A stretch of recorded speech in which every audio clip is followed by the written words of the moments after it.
Hello, Canucks fans. Welcome back to another episode of Canucks Conversation, brought to you by Bet365. My name is Dave Quadrelli. I'm joined by Harman Dial. Harm, the Washington Capitals and Carolina Hurricanes somehow made a game that had 7 goals in it feel like a 1-0 victory for the Carolina Hurricanes. Yeah, Oilers Golden Knights was way better, which, I mean, at this point, we all expected, right? Yeah. Let's talk about that a little bit later because our guest is actually ready pretty early today. So we're going to bring him in. Max Sasson, Abbotsford Canucks forward, brought to you by our friends over at Greta Bar YVR. Greta's a great spot for all games, home and away, whether they're playoff games, whatever it is. Make sure you head on down to Greta. They've got the arcade, they've got the bar, and of course, they've got the street food menu. Give the Smash Burger a try. 50 West Cordova Street is the address. Let the games begin. All right, without further ado, Max Sasson joins us now. I think I said his name 2 different ways, but there was different pronunciations this year, Max, so I apologize for that. But good. How are you doing today? Thanks for joining us. Yeah, good. Thanks for having me on. Yeah, it's a great day out here. Your team's success, I don't want to say it's caught people off guard, but you guys are looking like a well-oiled machine out there. And right now we're, again, like we've said for the past couple days, furthest time in franchise history into the playoffs. What's gone right for you guys? Yeah, I think a lot of things of playing probably our best hockey of the season at the end of the year. Kind of everything clicking together and us kind of finding our chemistry and our identity as the season went on. And that's thanks to a lot of good practices and video sessions. And then as you start to win games down the stretch, you start to believe more and more. And I think we have every guy that's played this playoffs, all 4 lines. It's cliche, but it's so true. We have really good depth at the forward group and the back end, and then obviously unbelievable goaltending with Artie kicking in net right now. Watching the games, the atmosphere at the Abbotsford Center just looks electric. I'm curious for you what it's been like playing on home ice, how much fun that's been, and just in general, how fun this playoff run has been for you, considering you're playing this sort of high-profile, all situations role. Yeah, it's this atmosphere in Abbotsford. The past few games, even in round 1, that third game, it's been just a treat to play in front of. We get so excited every single time that we're stepping out on the ice. It's something like no other. Seeing the towels waving and the fans going crazy for, it seems like almost every chance, every hit, obviously every goal, every save. It's so much fun to play in front of them, and we're looking forward to it for next weekend too. For you personally, I noticed you averaged 2.6 shots per game in the regular season. You haven't had less than 3 in the playoffs here. Is that something you focused on heading into the playoffs, just increasing the shot volume a bit for yourself? Yeah, I think for sure, as the playoffs came around, I think it feels like, especially early and late in the games, that every shot something could come out of it. And I think we've been trying to put a lot of pucks, make it hard for the other team around, especially the goalie around the crease, and throwing a lot of pucks in there. So I've been trying to shoot, but I think that as a mindset of our team, we've been really trying to throw a bunch of pucks around the net and maybe get some dirty goals along the way, which we have, and we're going to try to continue to do it. What can you say about Artur Shilov's performance through these playoffs? Not just how well he's played in a lot of these contests, but also the resilience where, after a bad loss or a pull, he's been able to stay mentally strong and bounce back whenever he's gotten that chance again. Yeah, I think I said it after the game, our last game. It seems like every single time that there's a big moment, a big game, and his whole career, whether it be the World Championships or last year in Vancouver, and now here, it seems like he really rises to the occasion. Every single time that like you said, he gets pulled in game 2, and what did he allow? 1 goal the rest of the series. Just a resiliency and his mindset. It seems like he's always super confident in himself, and that gives us a lot of belief when we, just the way he goes about his business. He's always on the ice early, getting extra reps, always taking breakaways after, and just that ultimate. He has that swagger to him that you really look to in a goalie, that he feels that every shot is coming, it's going to be stopped. And, that's a great feeling to play in front of. Do you have the best playoff beard on the team, in your humble opinion? Yeah.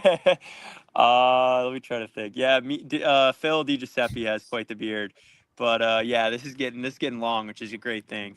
We got some other ones Jujar coming in. Kyra too. Oh yeah, you're right. Jujar's got We a good forgot one about coming in. Juge has a great one. Deej, you haven't seen Wooly, but Willanen has a pretty good one coming in. Mancini has like the little like neck thing going, which is a nice look too. Yeah. So yeah, we got some good facial hair, and then I've been trying to get I'm telling Ty Mueller, he's my roommate, trying to get his going, but it's coming in slowly and surely. But no, Yeah, I've been there. I get it. Yeah, I get it. Yeah, exactly. For you, like personally, looking at the 29 games of sort of experience you had at the NHL level this season, what was your biggest like takeaway or learning experience from that? Yeah, I think just how every little thing, especially in our like my situation coming up, like every little play was just so important and crucial. And especially at the NHL level, it felt like your mistakes were magnified, and it felt like if you uh, turned one over or lost a puck battle, it felt like you could be spending time in the D zone or a chance against. And I think also I think from a mental aspect of showing myself that I can play in the NHL and ready for that, and just consistently doing it. I think because in the AHL we play pretty much Friday, Saturday, where in the NHL it's every other day. So you're constantly it's game, maybe light practice and then game. So I think I learned a lot of how to be a better pro, and honestly a better like NHLer, if that makes sense, because it's every other day. So I think consistently getting my my recovery and getting my mind right each and every day, and honestly taking the off days to relax and then gear up. I think I learned a lot both on the ice with every puck, and every single battle it felt like is so crucial, and also mentally being in the right mindset every game to have a great game. Does that change at all? Because you mentioned it, different schedule in the AHL and NHL. You were up and down this year. You spent time in both leagues. So, like, and again, you don't have to get into your whole recovery routine, but are you recovering differently when you're in the NHL? Are you taking that to the AHL? Like, how do you kind of balance that when you're in both leagues? Yeah. I think it's different. So in the AHL, if it's pretty much Friday, Saturday, most weeks, you're playing. Usually have Sunday off, and then usually have, so Sunday, Monday, Tuesday, Wednesday, Thursday. I mean, on a lot of weeks that you have, 4 or 5 days to, so obviously you can practice a little harder. You can lift more in your off days. Not off days, but just at the rink, Monday, Yeah. Tuesday, Wednesday practice schedule. So, and then, obviously in the NHL, the schedule, the travel, you're kind of always going. So, you got to make sure your touches are really good and the reps you get in practice, because you don't get as many of them. And, also in the weight room, getting your workouts in when you can, because, obviously the NHL schedule is a lot different. So, but yeah, I used a lot of the resources that in Vancouver that we have, and it was great to work with trainers and strength coaches, and using everything that they have with the sauna and the steam room and the hot tub and the cold tub, and using all those resources to feel really good, and your body ready to go for you could be in Dallas one night and then you're flying to Winnipeg the next night, and so learning how to do all that, and adjusting from league to league. Speaking of the recovery side, to sort of talk about a fun little side tangent, it's been really interesting to talk to other players about, some guys love the sauna, some guys hate the cold tub, but do it anyway. For you, when you look at all the different recovery tools, and even like NormaTech, especially with the NHL guys and the team playing, they have that. For you, what's your can you rank your most to least favorite sort of recovery tools? Yeah. You know, I love the cold and hot little diversion there, and so I'd probably say my number one would probably be the hot tub, and I mean, probably the steam room, and then I really do like the cold tub. I like the sauna. I actually really like going in the sauna and then do the cold tub, or and then you get back in there and you feel really good because it's so hot in there. So yeah, I think those are probably how I'd rank them. I really do like the Normatec boots. Honestly, I like all these things. I mean, they feel, it makes your body feel really good. So I am big into I used to just do the legs in the cold plunge, but now I'm going full plunge up to here. So I'm happy about myself that I took that step, and I could get in there. I appreciate you diving into that, because I'll tell you, Max, the reason we asked you that question is because Harman and I talked for about 10 minutes earlier this week about Harman had a workout and he was like, oh, I did all of these recovery things, but I don't know which one worked for me. So I think that's why we were asking you to rank them. So appreciate you going into that. That's great. That's great. Yeah, I really do like the cold plunge and the hot contrast. So that probably works for me the best. But I also, yeah, I mean, I really like them all. But whatever works for you, right? Everyone has a different body. So that's the real reason we wanted you on today, was just to ask you how we can recover better from our well, workouts. No, hopefully in all that gave the Canucks seriousness, fans a little insight. in all seriousness, obviously a lot of buzz around Manny Malhotra right now. We had him on the show a couple months ago. Super insightful guy, seems to really explain everything really well, everything he feels and everything he means. What's it been like to be coached by him? Like, how would you describe him as a coach? Yeah, I think he's intense, and he really cares about us. So that's kind of the two things I would say. And he really cares about just people in general, which is a really cool thing to see from a coach. Every single day, you walk by his office. Good morning. How are you doing? How was dinner? Stuff like that. And even a little thing like going out of his way. He remembers every single one of the wives and girlfriends' names. That's just kind of person he is. He's really big on the respect aspect. And then obviously as a hockey coach, we all respect him. We all know, what a great career he had. And we really have bought into, he really is. I think his video sessions are, some of the best that I've seen, of just everyone is on the same page. And he's always asking guys if they have questions, and he's always explaining. And I think that's why you see when we play very structured, and a very everyone consistent, of everyone knows where everyone is on the ice. And I can't say enough good things about him. He's been an unbelievable coach for myself and this team. And I think as you see, a lot of guys that were called up played really well. And it's a big credit to him.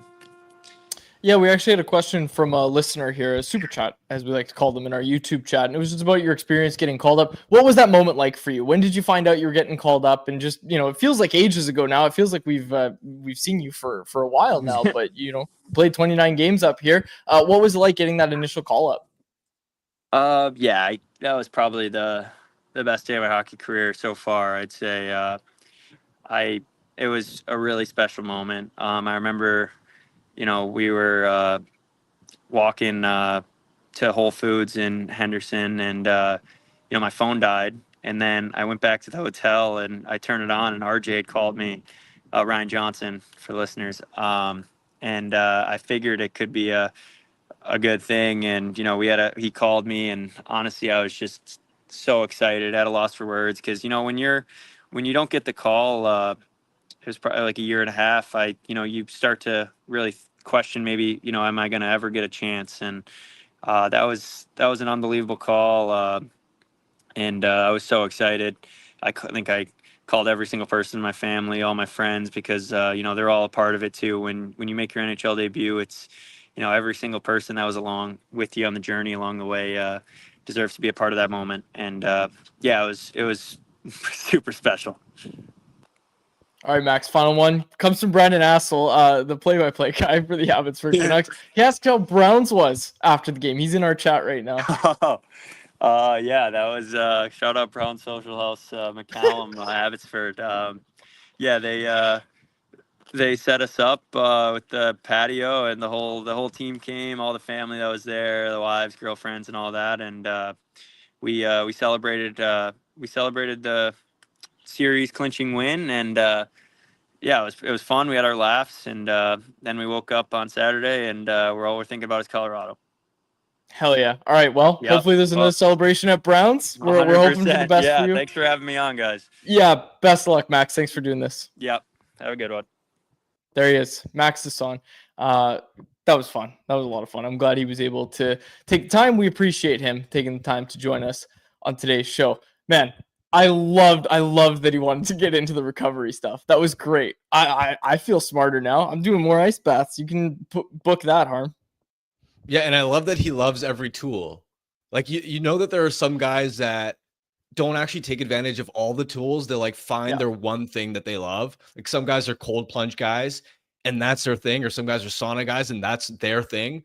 It's actually not that common, at least in my experience, to find players that love all the tools and will take advantage of all of them. But you can understand it too, bouncing up between the AHL and the NHL.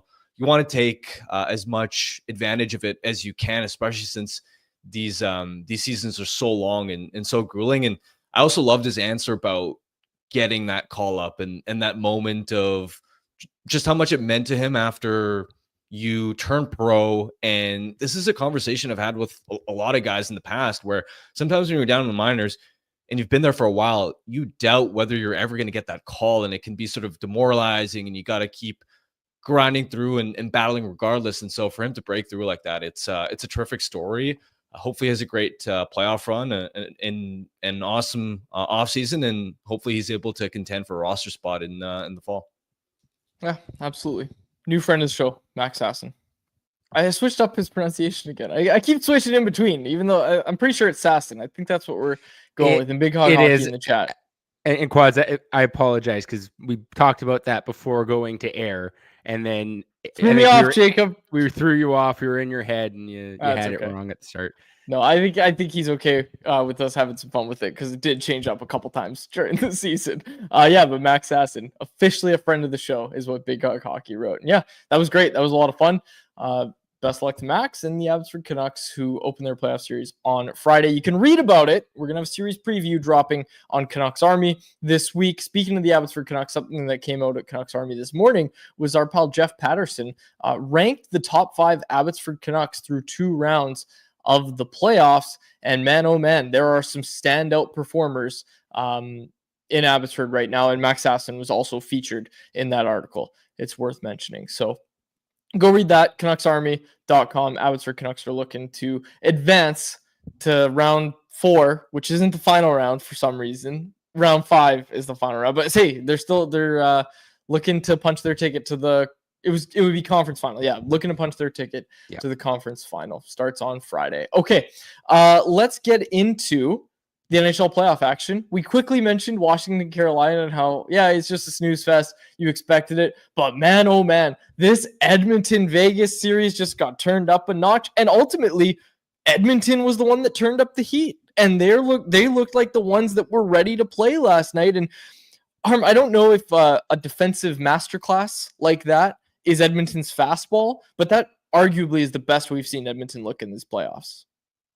Well, they've shown this gear for large chunks since the middle of that LA series, and their best defensive play comes when they're attacking in the offensive zone, when they're controlling puck possession. That's actually a point that somebody else had sort of made to me before the playoffs, is without Matthias Ekholm, their method for preventing quality chances against is going to require them to dominate puck possession. And that's what they have largely sort of done. I mean, the shots were 25-11 at one point for the Oilers. They're not a team that is necessarily structured and can defend the middle exceptionally well when they don't have possession, but when you're stringing passes and connecting plays like that, when your forecheck is that aggressive, when you're that well connected, transporting the puck up the ice and are creating rush chances as well, they've straight up flattened Vegas's defensive structure. They've taken advantage of a blue line that, for the Golden Knights, is one of the best in the NHL.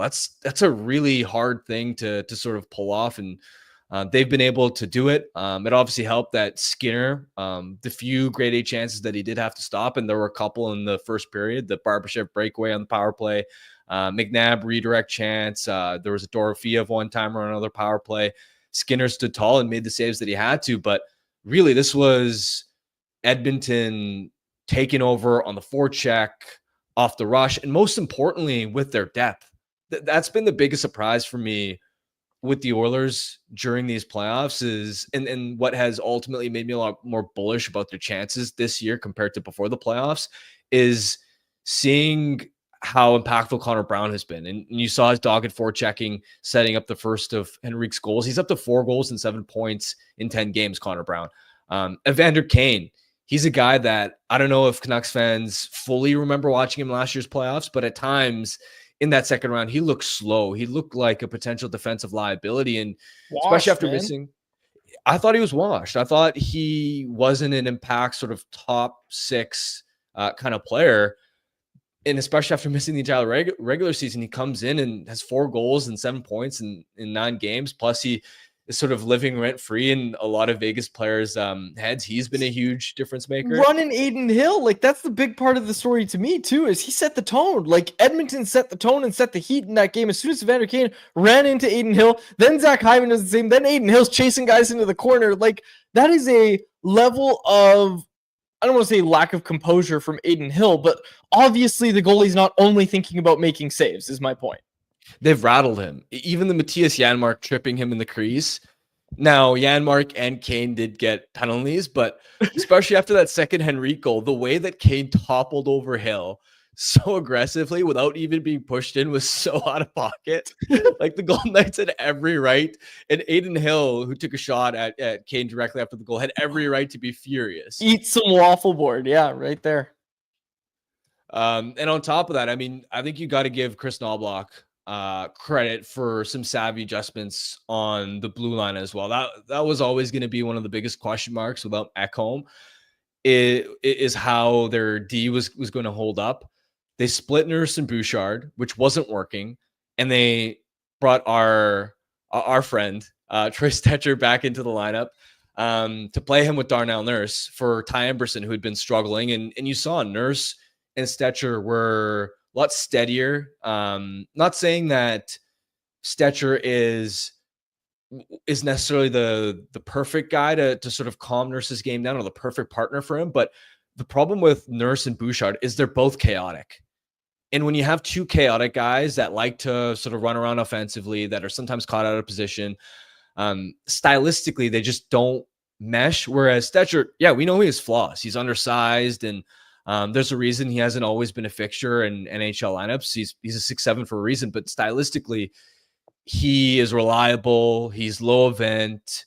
He's generally in sound positions defensively, and that's sort of what Darnell Nurse needs. And I think this is a lesson that Chris Knobloch probably learned from last year's postseason, where I think they were too stubborn last spring in sticking with Nurse and Ceci together. That almost single-handedly lost them the second round series against the Canucks.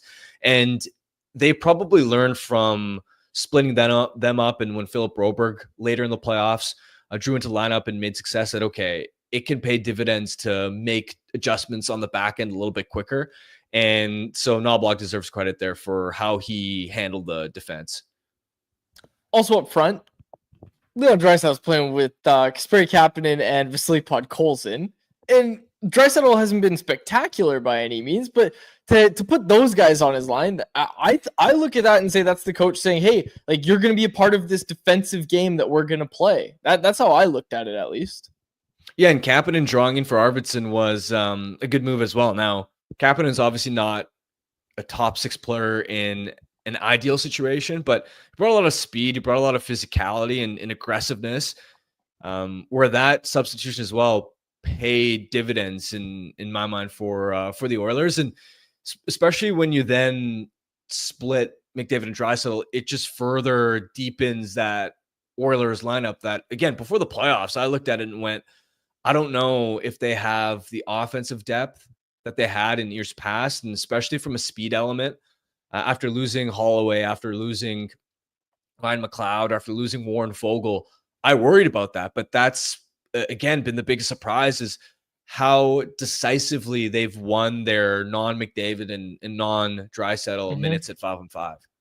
I think that's what makes them scary, man. That's what makes them scary. And we put it in the title today. Are the Oilers legit? In brackets, derogatory, because no one wants to see it.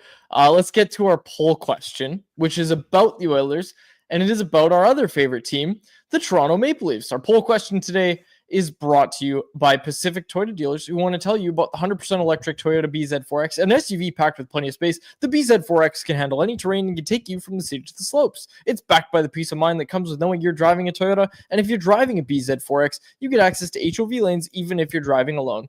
Get in and go. When you choose the BZ4X, you can get a $5,000 incentive, and now you can finance a 2025 BZ4X LE all-wheel drive from 0.99% APR for 36 months. Visit shoptoyota.ca, your local Pacific Toyota dealer today. All right, our poll question. Who would you least like to see win the Stanley Cup? Edmonton or Toronto? 52% of voters say Edmonton, 48% say Toronto. I'm surprised. I thought more people would not want to see Toronto win the Cup. I got to be honest. I thought more Canucks fans would want to see Edmonton than Toronto. So I sort of get it because the Oilers are probably the Canucks' biggest rival after last year's playoffs. But I still thought the Leafs were going to win this poll as well. And for me, if I had to answer, I would be voting Toronto as far as least wanting to see them win the Cup. I'll give you two perspectives, okay? Great news for the league and revenue if Toronto wins the Cup or just gets to the Cup final. Great news. If these two teams meet in the Cup final, great news. Unfortunately, it means one of them is going to win the Stanley Cup. So not great news if you're a fan. But also, if you're a fan, I'd probably go Edmonton too, because that parade, like, weren't you and I talking? I don't know if I said this on the podcast or if you and I were just riffing off air, but didn't I say if Toronto wins the Cup, it's going to be a 4-day parade, and then instead of Jays in 30, it's going to be parade in 30 because it's going to be a 4-hour long, four 4-hour days. The Sportsnet live stream of the Leafs parade. You know, all the hosts, all the Sportsnet employees are going to be there celebrating with the team. Getting a little off topic, but you know what I'm saying? Like, it would be insufferable as a fan if Toronto won the Cup, and that fan base has been humbled a little bit in recent years. Like, they don't talk as much shit anymore because their team gets bounced in the first round every year. But man, like, if they win the Cup and they got something to brag about, if you can't hold you haven't won a Cup since 1967 and your team's never won more than 2 rounds in its existence.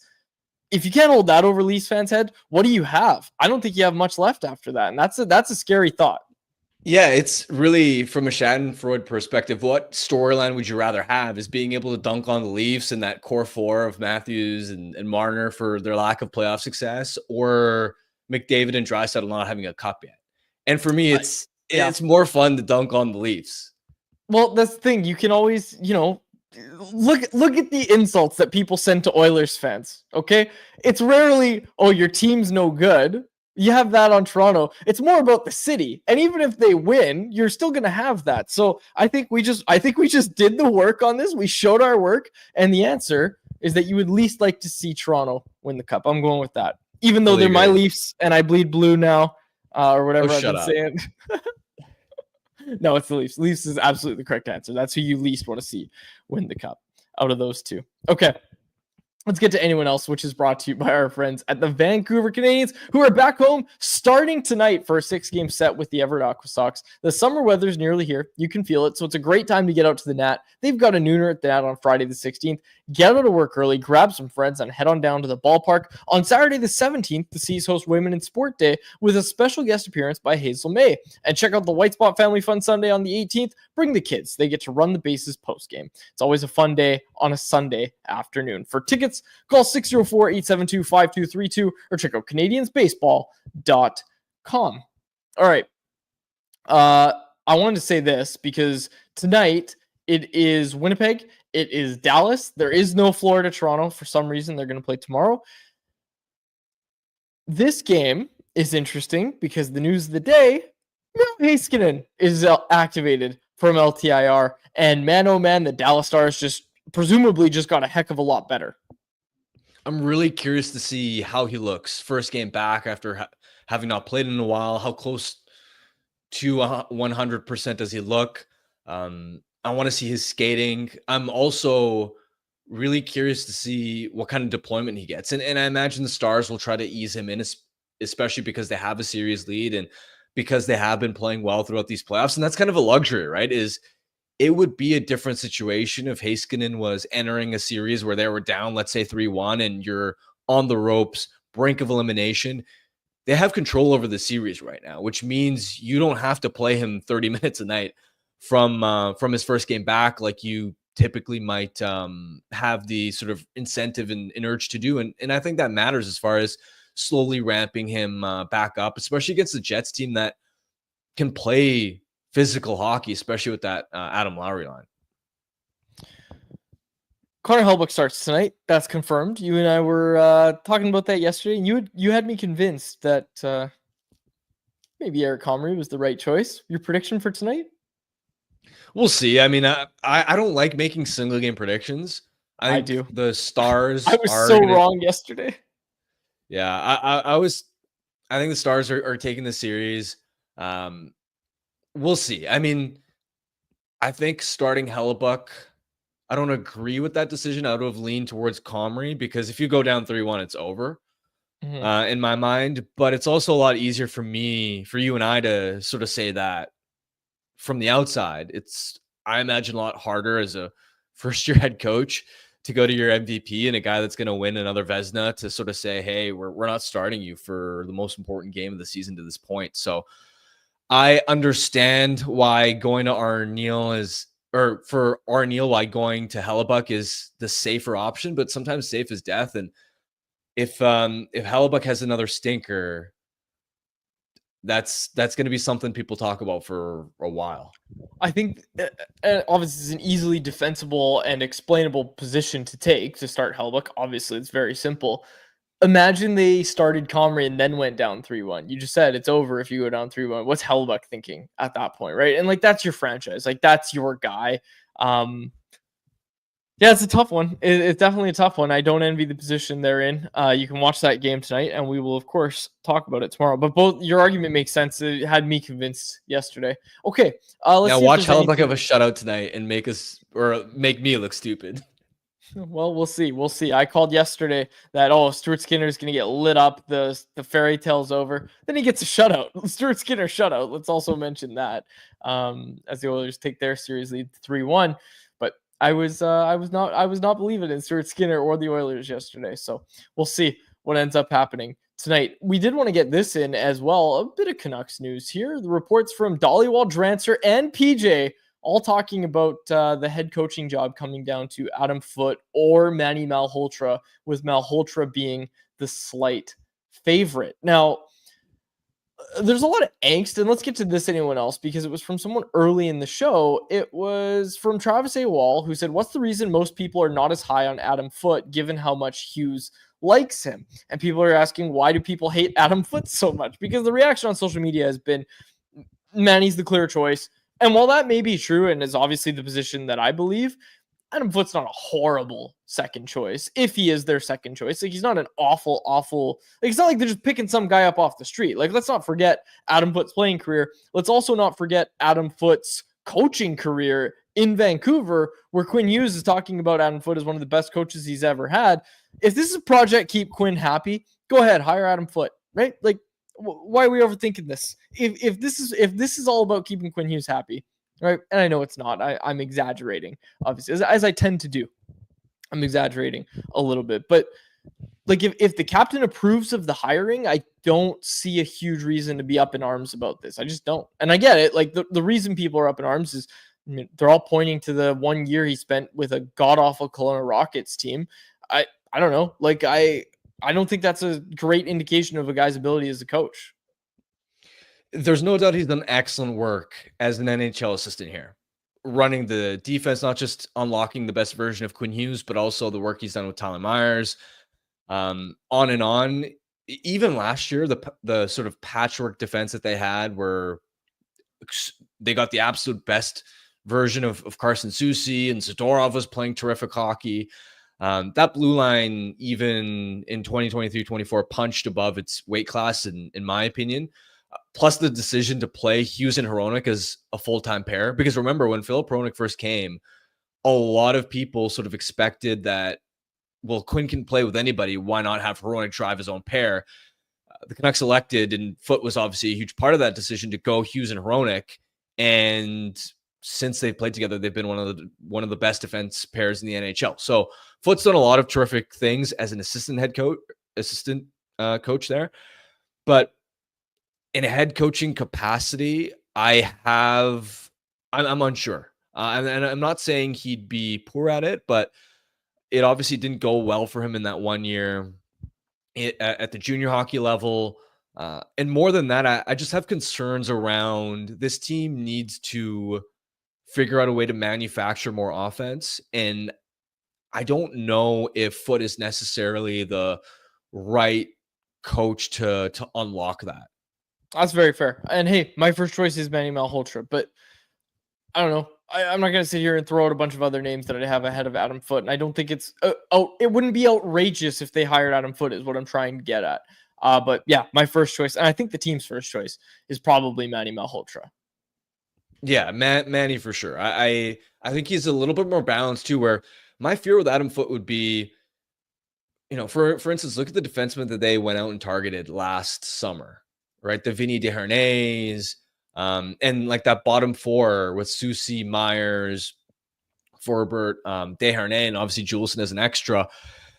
Like, one piece of feedback that you sort of get around the league, and we know that there is definitely some element of truth to this, because Jim Rutherford himself has said that the players that management goes after, to some degree, like the coaches have influence on that too. Like, people have said they don't like the profile of player that like Tocchet and Foote would often sort of prioritize. And I imagine Foote and Tocchet were part of the decision to go out and get those, specific defensemen. And I know the defense is fine now. They've obviously solved those woes since, but for me, it's more revealing from a philosophy standpoint, where it goes to show you that I think Foote likely still believes in more of a, glass and out style, more of a throwback version of winning hockey games, as opposed to a more modern puck possession based style, which I think is more the direction that they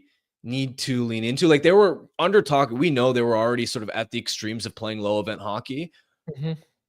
And I think low event hockey is generally the right way to go with this group, because heading into next season, the blue line is expected to be a strength. Goaltending tandem is expected to be a strength, and they don't have a lot of offensive firepower. But I don't want them to, like, if you imagine a spectrum, they're already pretty far down that low event style. My worry with Foote would be that you go even heavier, and that you're now a team that struggles even further to create rush offense, to connect plays on the breakout. And I don't know. I have more faith and confidence that Manny can find that delicate balance than Foote. Yeah. But again, I'm not out here saying Foote would be, an outrageous choice. Agreed. Okay. If anyone has anything else that they want to say about hockey. Oh no, this is the last one. I like this one actually. Grant Morgan. Both would make a great head coach. What they really need is someone to coach the power play. Just saying. Who was on the power play? Was Yogi on the power play this year? Okay. I was gonna say, if it was still Tocchet, then hey, they need a head coach and a power play coach. The power play. I'm not gonna sit here and I don't know the terms of Yogi's contract or anything. I'm not gonna sit here and say, oh, they're gonna fire Yogi, but the power play was kind of a weakness. And let's be honest, if there's a new head coach coming in, you would think that they would want to bring in their own assistants as well, similar to what Tocchet did when he arrived in Vancouver. But I will push back a little bit. I'm not saying they couldn't benefit from somebody else potentially running the power play, but from Yogi's perspective, all things considered, Canucks power play ranked 15th in the NHL, so middle of the pack. And when you consider that JT Miller was, he first had his leave of absence, and then obviously wasn't there on the other side of his trade. You look at Elias Pettersson was a shadow of his former self. Yeah. Both with his shot, with his playmaking. He was a complete non-factor, and I don't think that's coaching related. I think that's on him. as a power play coach, when Miller isn't available as often, and when Pettersson is completely out of sorts, it is really hard to have a functional power play. Like those are your two flank guys. Plus, you don't have you haven't had a natural bumper guy since Bo left. So I actually think that's a pretty tough hand to be dealt as a power play coach when you look at this past season. And I know, of course, you still have weapons. You still have Quinn Hughes running the point. You still had Brock Besser, Jake DeBrusk. Like you still had some pieces, but for me, at the flanks and in the bumper, you never really had the optimal ingredients to have an elite power play. So I'm not saying that, there was no room for improvement with the Canucks power play, because we know during stretches it really struggled. And even at times when they were scoring goals down the stretch, it felt a little fluky, a little bit lucky. Like they'd have, let's say, a game where they maybe get 5 power plays. First 4 power plays look awful, and then on the 5th one, it's like a point shot and a fortunate bounce that sort of goes in. So there definitely is room for improvement, but I don't think it's all on coaching. Is the point I want to make. That's very fair. They need Bo Horvat back. We talked about this yesterday. Someone in the chat asking for trade targets. Bo Horvat. Talked about him yesterday. And we're going to have lots of time to get into trade targets. One we broke down at Canucks Army was Anthony Cirelli. Now, Anthony Cirelli might not be available this offseason. Okay. Not happening right away. Yeah, you didn't not even happening. read the article. We I did read all the of article. groundwork. Oh, you did? Yeah. Unlike No, you, you I actually read your site's articles. Did you really? I actually read it. Wow. And? I don't see any world where Anthony Cirelli is available. He's coming off the best year of his career. Him and Hagel were probably together, if not the best second line in the NHL, like a top 3 second line in the NHL. He's going to be You don't think that Tampa team at some point, and okay, I was actually going to ask you this about Vegas, so I'll try to keep the Tampa conversation short. You don't think that Tampa team at some point is going to look at their core and say like, okay, we need to do something to get a little bit younger here and we need to shake things up? Sure, but Cirelli's not old. He's not old. No, Cirelli's like that's part of the reason he fits the Canucks. But that being 27. said, that being said, I'm talking about like guys on ELCs that can come in and make a difference. They don't have anybody that can come close to fill in those holes. That right side of the blue line in Tampa is going to be weak. It's only getting weaker. They don't have anybody in the pipeline. Yeah, but in my opinion, he's the key cog of that. You become a one-line team if you get rid of Anthony Cirelli. That's fair. And that's fair. I think the chemistry he and Hagel built is a huge reason why. Like last year, we looked at the Lightning and they snuck into the playoffs, and nobody really looked at them as legit contenders to go deep. And they fell pretty easily in round 1. This past season, of course, disappointing round 1, unquestionably. But through the regular season, they were one of the best teams in the NHL. And it's unfortunate that sort of like Colorado, they happen to run into the defending Stanley Cup champions. If they have a different opponent in round 1, they could easily have put it this way. If they were in Carolina's position, we're probably talking about Tampa as being poised to reach the Eastern Conference final. And for me, like you look at the age of guys like Hedman and McDonough and Vasilevsky, Kucherov, you've only got 1 or 2 more kicks at the can before you're going to have to potentially rebuild or retool anyway. So why would you trade away one of your most important core players? Okay, fair enough. So you're going to have to wait. But here's the thing with Cirelli, okay? I'll point this out. Tampa's one of these cutthroat teams, and I'm going to bring up Vegas as well. I want to talk to you about Vegas as well. But Cirelli's playoff performance has been poo for the past 2 years. Like, you're right. He's a great player. I'd love to see him in Vancouver, but he hasn't done anything in the playoffs. He's part of the reason Tampa's not found success in the playoffs the past 2 years. What did he have? Like 1 assist in this year's first? No, sorry. It might have been 2 assists. He had 1 Hold goal. on, let me look. One goal, no assists in 5 games. Like, let's go banged up in game 1. Oh my gosh, come on, everybody's banged up. Come on now. And last year, was he banged up last year too? Okay, so by that logic, Kucherov hasn't done anything the last 2-3 years. Should they trade him? No, they shouldn't trade Kucherov. They shouldn't trade Kucherov. Okay, this would be a concern if these guys, like especially in Cirelli's case, if they had a track record of consistently choking the playoffs, but these guys have championship experience. He's been a key core player on multiple cup-winning teams for Tampa. Cale Makar had a bad series. Like it happens. It happens once in a while that good 2 players years in a have bad row. playoff series. 2 years Yeah. in a row. Kucherov hasn't done it 2 years in a row. Kucherov's been great. Yeah. No, Are he you kidding hasn't. me? Kucherov's had multiple poor playoff runs now in a row. You have to remind me when that was. I don't think there's a single playoff series where Kucherov hasn't been a point per game guy. Let me look this up. I mean, he hasn't scored a goal in his last. He has 1 goal in his last 3 playoff runs combined. Ooh, in 16 games. Okay, that's not great when you're a goal scorer. If we were going to criticize Austin Matthews for that, I mean, he's still point per game in those other 2 series. Yeah, but he hasn't actually made an impact. Watch the games. Okay, fair enough. But also 1 goal for Anthony Cirelli. That guy sucks. Get him in Vancouver. I just love that sentence. That guy sucks, comma, get him in Vancouver, contradicting yourself within 1 sentence. All right. I can't remember. Oh, yeah, I was going with Vegas with this. Do you look at Vegas and think they have to have a similar reckoning that the Tampa Bay Lightning obviously have to have? No, but a reckoning of, okay, like, what's the rest of our core look like? Like, Mark Stone, is he getting any better? No. I look at that Vegas team and I wonder about them, about when they say, like, okay, it's time to shake things up. Because they kind of done this thing where they've just always been competitive. They don't keep any of their future assets. Are they going to have to change that up? Yeah, I mean, that's another team where their window probably isn't that long. When you look at, Pietrangelo is 34, McNabb is 33. He's obviously important defenseman for them. Stone's 32, William Karlsson's 31, Hurdle's 30.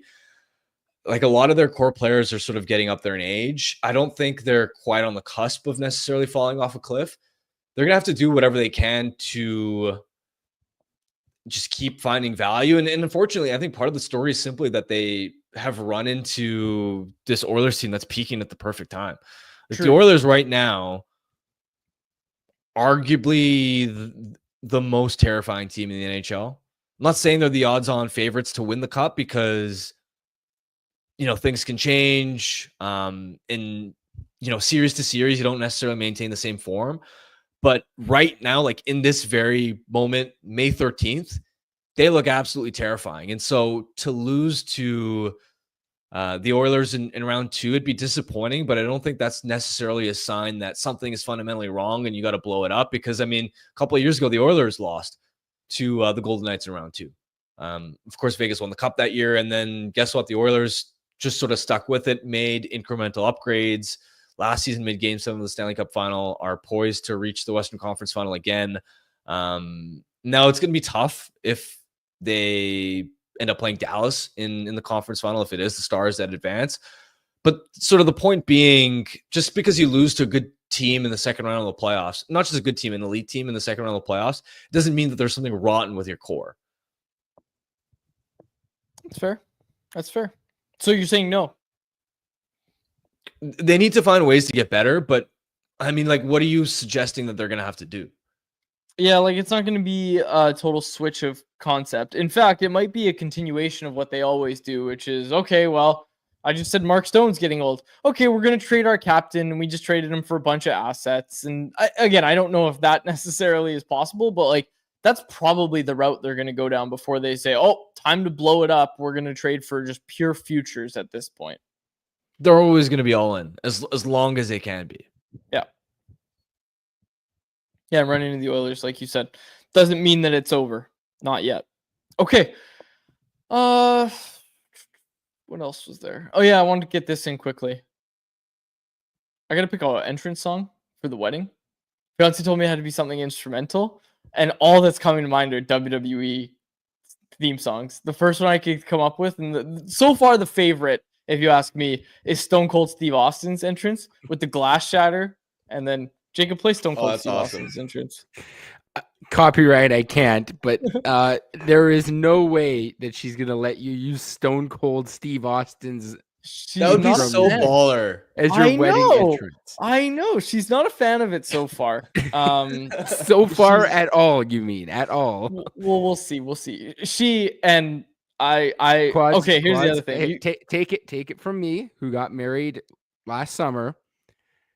just give in on the music. It's not worth the fight. Well, hang on a sec. No, You're not I gonna need to win. explain this to people. People listen to this show. You know I'm a pretty funny guy, right?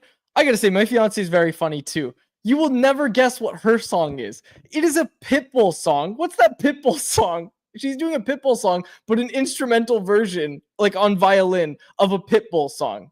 I can't remember which one it is. Which I gotta look one? it up. It's absolutely hilarious. It's Is the it one the with, Hotel California? No. It's Give Me Everything. It's Give Me Oh, yeah, Everything okay. with Pitbull and Neil. She's got an instrumental version. I'm laughing my ass off. Her showing me this, and then I got to try to pick one, and I can't let her be funnier than me. Okay, so now just to clarify here, this is like is this your walking down the aisle song? Yes, Okay. that is what she is walking down the aisle to. So now, are you gonna walk down the aisle with your mother? I don't know yet. Maybe. Because if that's the case, then maybe like talk to your mom and see what she would like. Walking her son down the aisle. Oh my gosh. Okay, Stone well, she's Cold also Steve going to say Austin Stone Cold Steve Austin. Actually, I when I was first asked about my entrance, they were asking me like what theme I like, and I was like, "Are you familiar with the pyrotechnics and work of Triple H?" And then I have my water bottle on me, spit a bunch of water into the air as I come down. I don't know. They shouldn't have used the word entrance and entrance music, because all I can think about is the WWE and wrestling. That's all I can think about when it comes to that. So, yeah, we're getting a lot of requests. The John Cena intro, I like that. Yeah, we Jeff got Hardy some 2009. Jeff Hardy 2009. No, I'll figure it out. I'll figure it out at some point. But yeah, just the fact it has to be instrumental. I don't know a lot of instrumental songs. Why does it have to be instrumental? I don't know. Wedding stuff. I think that's because it's meant. You don't want lyrics for that because it distracts from the moment, right? You want something instrumental in the background as everyone's got your attention on you walking down the aisle. Yeah, because an instrumental of Stone Cold won't be distracting at all. I want all the attention anyways. What the heck? Isn't that what this whole day is for? Is for people to be paying attention to me when I'm walking down the aisle? Anyways. Well, no, it's to pay attention to Victoria as she's walking down the aisle. She's got her song picked out, so she's good. I just need to figure it out. So, anyways, requests are welcome. I'd like some suggestions. Oh, there we go. Erwin Aquino in the chat. There was that guy that went out with the groomsmen to Roman Reigns music and a belt. I'm not doing that. That's way too cheesy. You gotta go old school. And no belt. I'm not going out with a belt. Come on now. Although, might not be a bad idea. Starting to come around to it. Okay. Anyways, let's move on. Is there anything else you guys want to get to? Nope. All right. Well, fill out the Family Feud survey, folks. We still need responses. No show tomorrow. We're going to be back on Thursday. We're going to play Family Feud on Thursday, so make sure you fill out that survey. It is in the episode description, whether you're on YouTube or on podcast as well. So fill it out. We need responses, and we're going to try to play on Thursday. This is great. There's a lot of good songs coming in. But we're going to close it out there after our Bet365 bet of the day. Let's get to it. Bet365. There's one game tonight. The Jets are very, very heavy underdogs in tonight's game. I'm going to take them. I'm going to take the Jets, man. You can get the Jets at plus 135 to beat the Dallas Stars, plus 135 on the money line. Jets. I want to check what's the over under on that game. Over is 5.5. You almost wonder, like, if Hellebuck's starting, the Stars might hit that over on their own. Yeah, we'll see. Good point by Jacob. Yeah, you do wonder. I always take money lines, Jets, but yeah, I guess I could take over. I'll take the over. Sure, let's do it. Over 5.5 total goals. That's the new bet of the day. Minus 110 odds. You can get that at Bet365. And if you want to get on the action for the Stanley Cup playoffs, Bet365's got you covered. From game props, player props, totals, and the money line, you can even bet on futures like series winners, conference champions, the Stanley Cup champions, and much, much more. Whatever your bet is, it's never ordinary at Bet365. Download the app and get it on the game. An official partner of the Stanley Cup playoffs. Must be 90 plus to play. If you choose to play, please play responsibly. All right, we will close it out there For my co-host Harman and our technical producer Jacob Bazar, my name is Jake Wajelli. Thanks so much for the episode of Canucks Conversation. Canucks Conversation is live Monday through Friday, every weekday at 2 p.m. over on the Canucks Army YouTube channel. Make sure you like, subscribe, and interact in the YouTube live chat every day with us, folks.